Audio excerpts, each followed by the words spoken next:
You're tuned in to the Dr. Kinney Show, and I'm your host, Dr. Erin Kinney, a naturopathic doctor and speaker dedicated to unraveling the mysteries of your body and guiding you back into balance. Let's get started. Hey, real quick, guys, before we start the episode, I want to share something that I'm really excited about.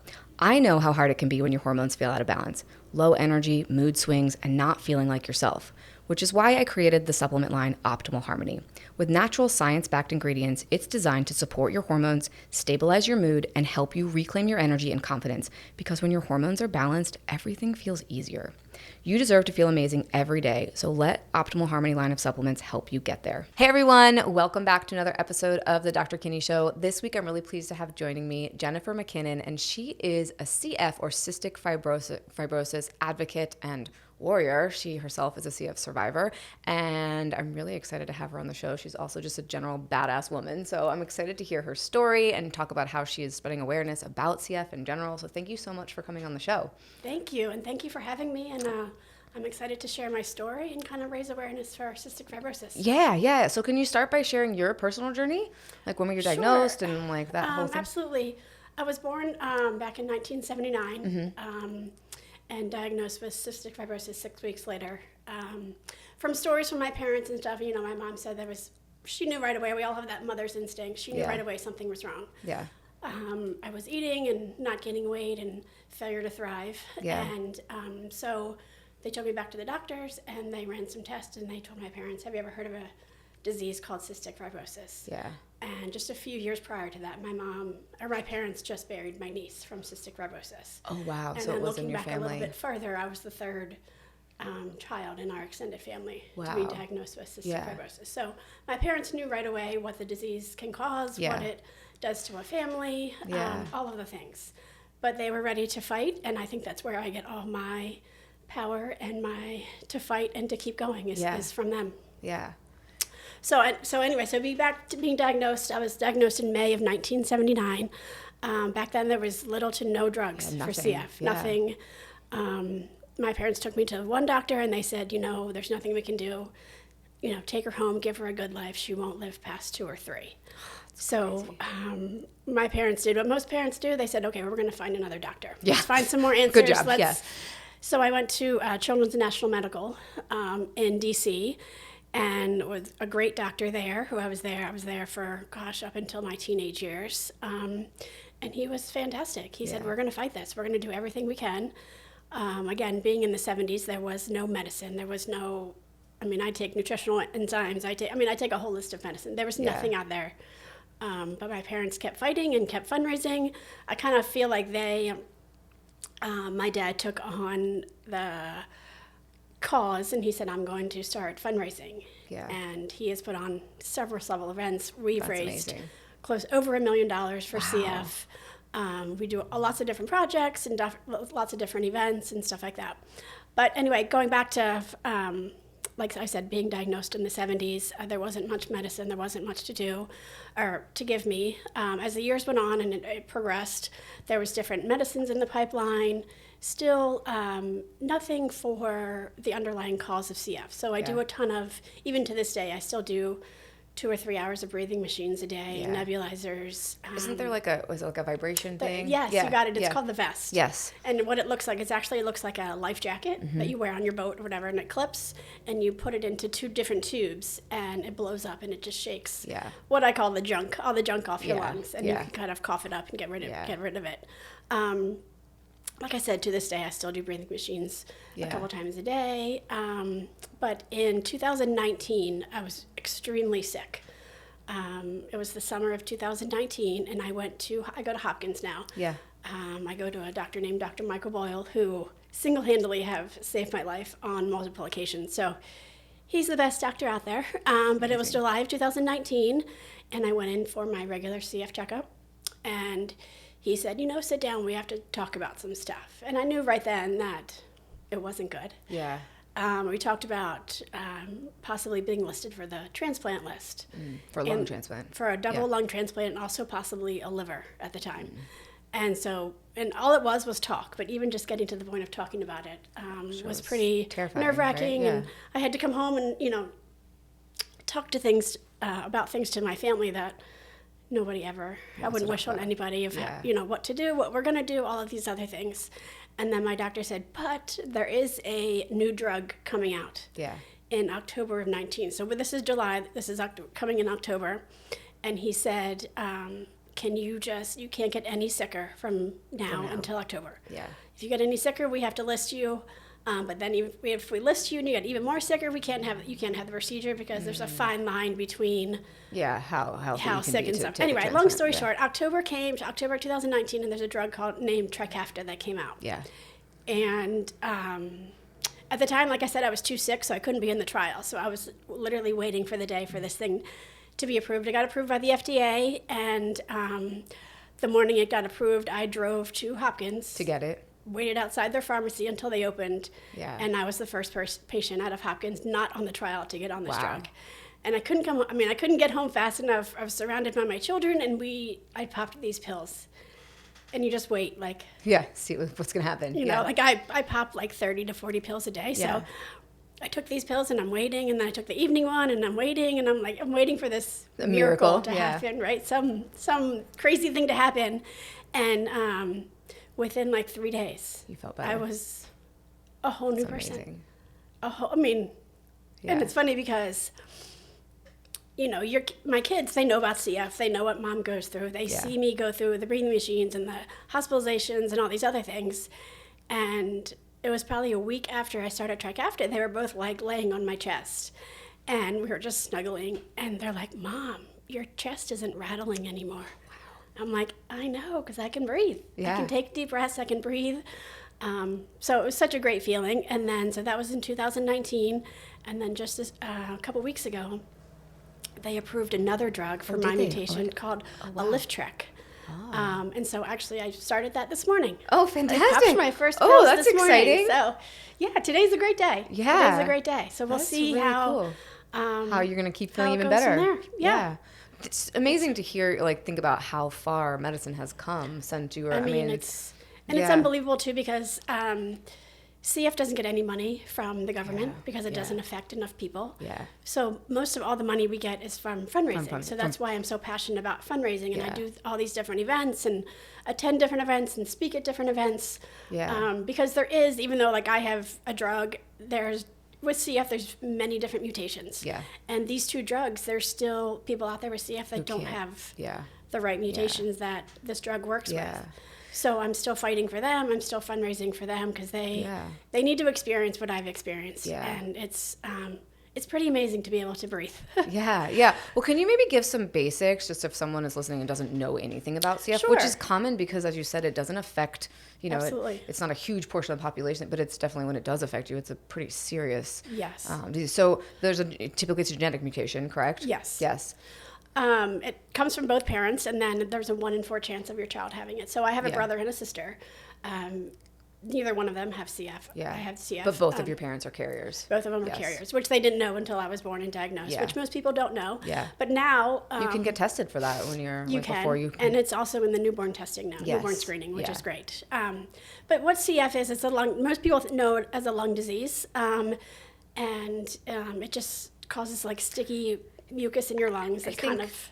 for those of you who want the more scientific, you can go look it up, but it has to do with the sodium calcium channels, right? So the body has a harder time clearing mucus, particularly in the lungs. So basically the lungs fill with fluid. Absolutely. And it also affects your digestive tract. You can't digest things as well. So which is why babies tend to have failure to thrive, because they just can't absorb nutrients. Absolutely. Yeah. Yeah. And then it's funny because as I get older, because they're seeing this new trend, I guess you can call it, with CF patients that are living longer into their 20s, their 30s, their 40s, their 50s, and so on. It affects different organs as well. Organs, so when I turned 20, I was diagnosed with diabetes. But I'm in a different category. I'm in the cystic fibrosis related diabetes category, and not type 1, type 2. So all these, as I get older, there's things are happening. Things. And there's not much research because people typically haven't lived this long, right? Yeah. Yeah. We have my ex-husband has a cousin that was kind of similar story, was born, and they told him, they're like, he won't live till 2. Sure. And then 2 came and went, and as things started getting better, and he started taking digestive enzymes and all these things, and I think he's in his 30s now and is living a full, thriving, happy life. He's great. Yeah, which is amazing. It absolutely is. Yeah. It really, truly is a miracle, some of these drugs that come out that...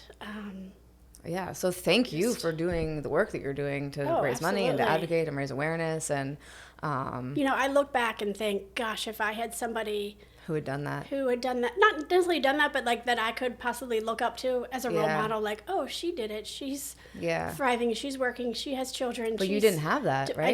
I didn't. And that's why I'm kind of started the organization or the program that I'm doing now is of storytelling. I want to tell my story. I want to tell people that, obviously every CF case is different. Yeah. Some are not so good. Some are thriving. Some are great. Some are, everyone has their own story about it. But I just feel like if I had my story when I was younger, or even my parents had a story for someone to look up to and say, wow, it's possible. It's possible. Yeah. It's possible, and it's happening, and we can do this. But how amazing, and kudos to you that you didn't have that, but you still had the ability to like forge ahead and be like, even though I don't know that this is possible, I'm this is going to happen for me. Yeah. Like that's pretty amazing. Yes. And I think I owe that a lot to my parents. Yeah. Sounds like they great role models. Played a huge part in not giving up, and we're going to do this. Yeah. We're going to do this. And it shows. Yeah. So what is you talked a little bit about like what your like wellness or what your routine, like your daily routine looks like. Do you want to share a little bit about that? Sure. Now, since I've been on the 2 drugs, my maintenance drugs, but I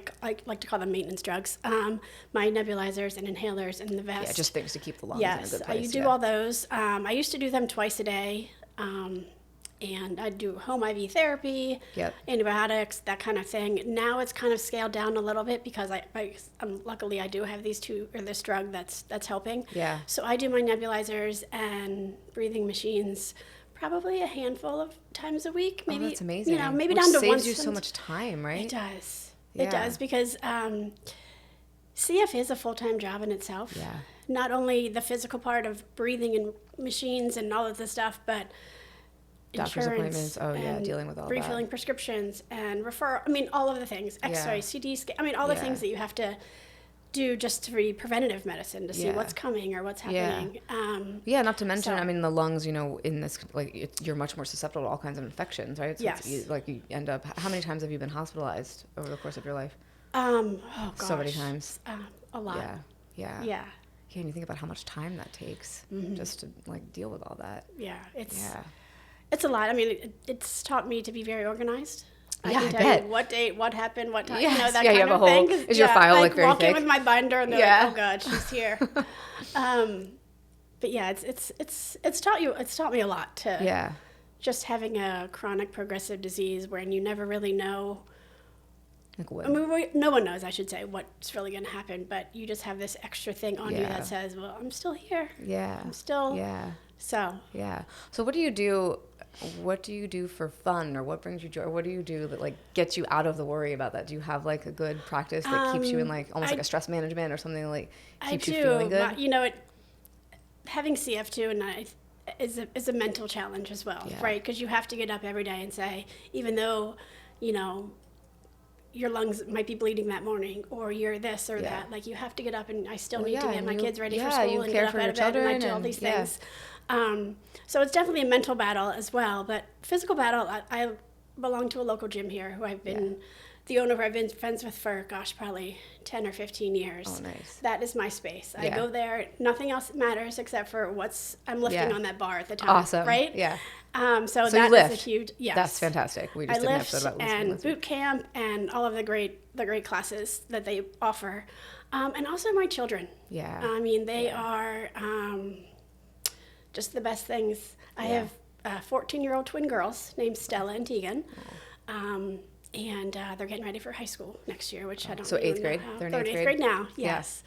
Which is crazy. I don't know how we got here, but it's crazy. I have a lot of children, but my oldest daughter is 12, and I have a 13-year-old stepson. So I feel like we got the middle school. Yes. I feel like you just blink your eye, and then they're that old, and I blinked my eye, and they're both taller than me, bigger than me, stronger than me. All the things. But they definitely have motivated me through my entire life. Yeah. Anytime I feel like I can't do this or I can't go on, I just look down and I have these 2 precious girls looking right back at me, and I'm like, yep, that's how I... that's why I'm keeping going. That's right. Yeah. Children are like a godsend for that. I feel like when you're going through a rough time as an adult, you're like, well, I got to suck it up and do the thing. I got to be there for my kids. Yeah. Yeah. But that's amazing that they're, and are you guys really close? We are. Yeah. We're very close. Yeah. Yeah.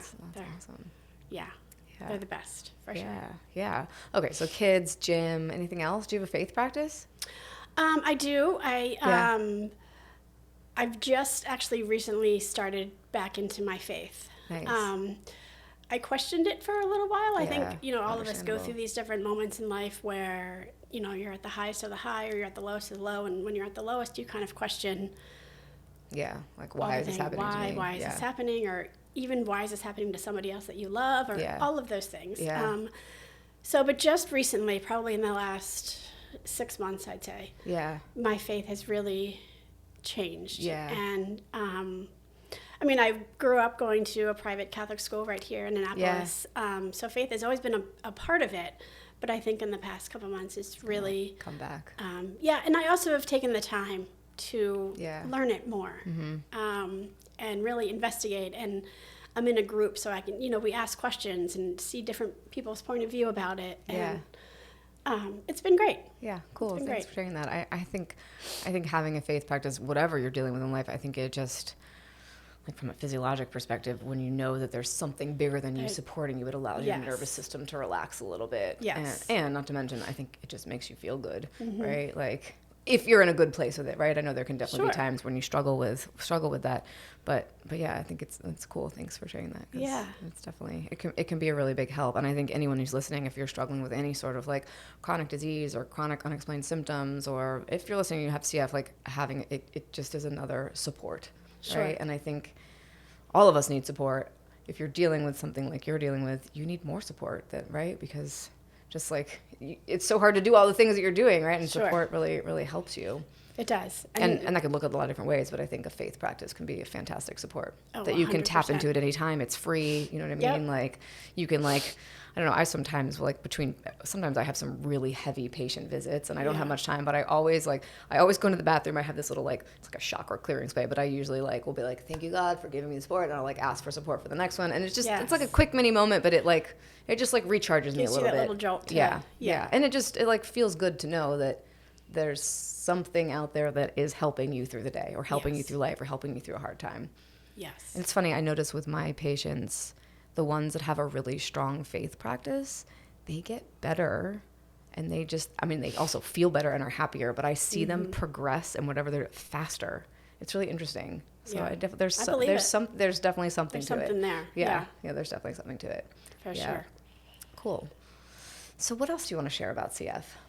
What else? And talk about some of your work that you're doing to raise awareness and. Yeah, like I said before, when I first was born, my dad started fundraising for CF, and he's been fundraising ever since. And then about 20 years ago, my sister started Jennifer's Journey. Oh, cool. And so it's an Annapolis chapter here. There's several teams under the Annapolis chapter. We're just one of the teams here, and we do all kinds of fundraising. There's a walk for CF. There's I usually put on an annual, it's called a bar night, where we have, 200 or 300 people come and we sell raffle tickets, and there's sometimes there's a band playing, and there's, I do a speech, and it's just a big party. Yeah. And we raise a ton of money for that. But just recently I've started, since COVID and stuff, I've been we weren't allowed to have fundraising since COVID, just because of COVID, and then of course because of CF and being near people and all that kind of stuff. So I've taken a few years off of fundraising, or doing events, I should say, not fundraising, doing events. But now I'm kind of back, and I'm excited about this new project that I have. I've decided to start what I call storytelling, and kind of telling the world my story about not only CF, but my story of my children and my story of resilience and overcoming and uplifting and all of the things. So I'm on Instagram, and it's called Just One More Breath. Awesome. Figure that's a perfect tagline for a CF patient. My website is jennifer-mckinnon.com. And I'm just starting out, like I said, to storytell and to public speak. And working with some small companies here in Annapolis, hoping to expand to larger companies and the big stage. And one of my goals is to do a TEDx talk. I was just going to ask, that seems like the perfect thing for you to do.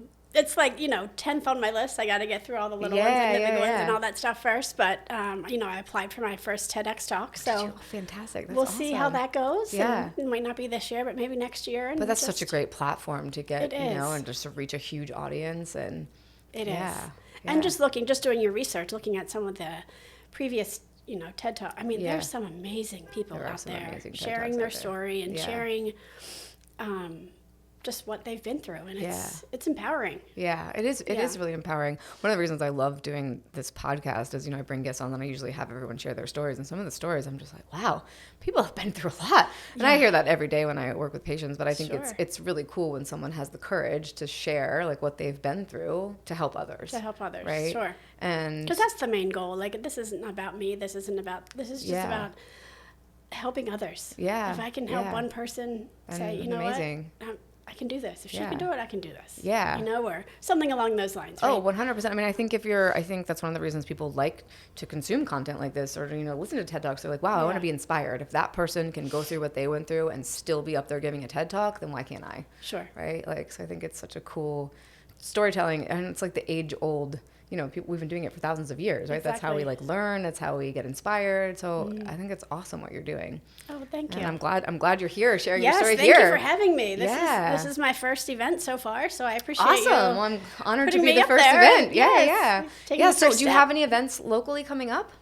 I have at my local gym, Max Out Fitness here in Annapolis, we have a deadlifts and donuts. Oh, fantastic. Which is kind of fun.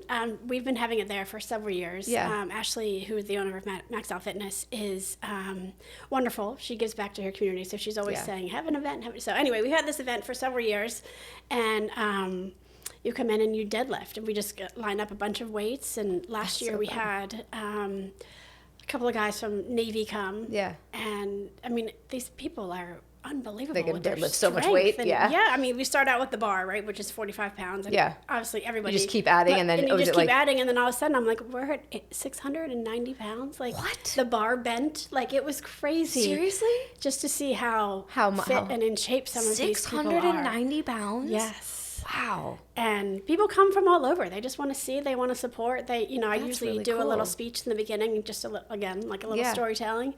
And it's just a fun morning. Yeah. And that's on March 15th. Okay, cool. Starting at 9 a.m. And can anyone go? Do they have to sign up? Yeah. I mean, you can sign up on my website, Jennifer-McKinnon.com. There's a Deadlifts and Donuts section. You can sign up there. Or you can sign up the day of when you come, too. Yeah. And, of course, we'll have tons of donuts and coffee. To fuel you after you've lifted 690 pounds. That's right. Or 100 pounds. Or or whatever you can. Or just come and support and and watch. That sounds fun to watch. Yeah. Yeah. So it'll be great. That's really cool. So when you do the fundraising, where is the money going? Like, who does the money go to? Like, it goes to research for CF. Yeah. Yes. Is there a certain research body that is like doing more research than others? Yes and no. I mean, the great thing about CF is that when you donate, 92, I think, or 93% goes to the CF fundraising. Oh, that's awesome. So it's not going to, where it shouldn't be going. It's going to where my mouth is. It's going to the fundraising, the research, the new meds, the drugs in the pipeline, all of the good things. Yeah, that's great. So that's, but like I said, we don't get any federal funding. So anything that we get is all has to be from fundraising, private fundraising. Sure. Yeah, which that's gotta be really frustrating as someone suffering, like to just be like, wait, why isn't the government doing anything about that? It is. Yeah. It is frustrating, but I'm also thankful that I'm surrounded by a community that still wants to give and still shows up at these silly events that I put on and still support and still. But that's fun. I love that you make, like, sometimes, you go to fundraising and you're like, oh, but like, I think having a cool event like that. Yeah, you got to switch it up. You got to keep it unique. Yeah. And keep people excited about it. Yeah. A couple of years ago I don't know if you saw that movie called 5 Feet Apart. No. It was written based off of 2 CF patients. Oh. Anyway, so when that movie came out for a fundraiser, I rented out the movie theaters. Oh, that's awesome. And, screening. Charged a ticket price. We had a little mini bar in there, and we had food. And fun. It was fantastic. Everybody came out of the movie theater crying and upset. I'm like, this is not the point. We're all supposed to be happy. But, it was a touching movie. But it was a touching movie, and it was great, and it was just a different thing to do. Yeah. Besides just always asking for money. Like, Yeah. here's an event to come. Here's something you can learn Yeah, about. something you can learn about or something. Yeah. I think it's nice So to go I down kind of try to make it unique, kind of make it fun. Yeah, I in think different that's. ways. I feel like that's kind of the point of life. You want to make things fun, Yeah. right? Yeah. Yeah, yeah. So it's good. Cool. All right, so Yeah. people can find you on Instagram, just one more breath. Yes. And then your website, jennifer-mckinnon.com. What other resources if someone wants to learn more about CF, or could you point them to any? Like, do you have resources on your webpage or? I don't now. My webpage is fairly new, so Yeah. it's still in a work in progress. But that is a great idea. I will Yeah. add that on. Is there a place where someone can go just to learn more about it if they're They curious have or the interested? CF Foundation, Okay. cff.org. Yep. Is tons of great information. Yeah. And not only if you have CF or you don't, there's different grants and stuff on there you can apply for. Cool. For school. I mean, there's all kinds of stuff on there Yeah. for CF families and patients Yeah. that are either struggling or not struggling, or just Yeah. want the extra help. Want the extra help? Yeah. Or the extra support. Yeah. There's all different CF peer groups that you can join Yeah. to kind of, again, tell your story and compare and, how did you get through this moment or this moment, or Yeah. when this happened, how did you overcome it? Yeah. There's a lot of resources out there now, which is amazing. fantastic. Yeah. It is fantastic. Yeah. So. Yeah. And would you recommend, like, let's say someone is like entering into, wanting to have kids, like, would you recommend that they get tested for CF? Like, if it's in their family history at all, or I mean, even I not? think that's definitely a personal choice. Yeah, Because some yeah. people don't want to get tested because they don't. Yeah, 'cause you wouldn't do anything. Yeah, Right? They doesn't wouldn't do make- yeah, anything if yeah. it was or if it wasn't. But I mean, like I said, I think that's a total personal choice. decision. Yeah. Yeah. But you Yeah. can do that now. You can go and You get can, genetically tested and yes. see, like, if you are a carrier. Or Sure. If, yeah. I will say, with that being said, depending on where you go, they only check for certain mutations. Oh, And there's that's interesting. So thousands many of different mutations. Yeah. For Interesting. CF. Yeah. So. Yeah. It's kind of like a catch-22. Yes, you can gotcha. get tested for it, but it But may you got to not make be. sure you're getting, like, the. Sure. Yeah. So you might not have all Gotta the get the- information. Sure. Yeah. Yeah, and genetic testing brings up so many. There's a It lot does. of There's questions you can be there, but a sometimes whole I know other can of my worms. patient base. Sometimes Yeah. people might go, wait, should I get tested for that? That might be something to be concerned about. Sure. And just so you would have the knowledge. Sometimes that can be Yeah. helpful. Sometimes it can. So just kind of. Sure. I think the personal decision is a good answer. Yeah, I think it's definitely. Yeah. I know when we had our children. Yeah. Kind of a different story on that as well. Speaking of storytelling, here Yeah. comes another one. At the time when I was wanting to have children, Yeah. I was fairly sick. But okay. that was one of my goals in life, was to become a mom. Yeah. And unfortunately, things didn't work out. And the doctor said, this isn't going to work. You need to find another Surrogate. route to go. Got it. So I did what any person would do. You call your sister and say, hey, Want to have a baby for what me? are you doing for the next 9 or 10 months? So that's exactly what I did. And Wow. her and her husband offered in my a second to be our gestational carrier. Yeah. And at the time, she had, I think, a 5-year-old, a 4-year-old, and a 1-year-old. And then she was pregnant with twins. Wow. So Oh my she gosh. had a lot going on at that point. Wow, So she's an amazing sister. She's fantastic. Yeah. And I kind of told her, like, at the time I was living here as well. So I said, Does she live here as well? she does, yes. Oh, nice. And so I said, I'll take care of your 3 if you if you'll do carry this. mine. So, Wow. yeah, That's really cool. it was great. Yeah. And Yeah. then luckily we ended up with twins. So and Yeah, twin so that girls. was- I mean, who can? That's come on. amazing. Yeah. That's like the best thing you could My ask 2 for. little besties. Yeah, that's so Yeah. fun. Yep. Yeah. What an amazing story you have. Yeah. Thank you. Yeah. Thank you. It's really cool. It's really cool. Lots of twists and turns in it, but Yeah, but you're here, yes. Yeah. So amazing. It's great. So definitely go follow her on Instagram. Go check out her website. And if you're interested about learning CF or more about it, go check out the resources she mentioned. Yeah. And if you're local, check out the deadlifts and donuts. I think I'm out of Absolutely. town that weekend. Otherwise, I would totally be there, 'cause Yeah. that sounds Oh, really thank fun. you. Yeah. Yeah. How often do you do it? We do it once a year. We do Okay, that event once cool. a year. That's awesome. Yeah. Yeah, and we you'll got- have information about future events in your social Absolutely. media. And, Yeah. okay, cool. Everything's in there. And Yeah. also, and if anyone's interested in speaking gigs, or they have a Sure. corporation where they need someone to come speak, or Yeah. I'm Yeah. happy to share my story. Yeah, fantastic. Well, Jennifer, this has been awesome. Thank you Yeah, so much for thank coming you. on, for sharing your story, for being open and honest, and it's amazing. Absolutely. And I hope thank you guys. for all you do Oh, you're welcome. in the community and in the town. This is You're great. Yeah. Absolutely yeah. great. It's fun. Like I said, I love doing this because I get to hear really cool, inspiring stories. Sure. Well, thanks for helping me. Of helping me with course. my goal. So Of yeah. course. Well, thank you. And thank you guys for listening. And we'll see everyone next week. Thank you for tuning in today. If you enjoyed this conversation, be sure to connect with me on social media to find more helpful tips and information. You can find me at Dr. Kinney on all of the platforms. And please be sure to subscribe and leave a rating and/or a review. This helps grow the show so more people have access to this knowledge that leads to empowered healing. Love and light, and see you next week.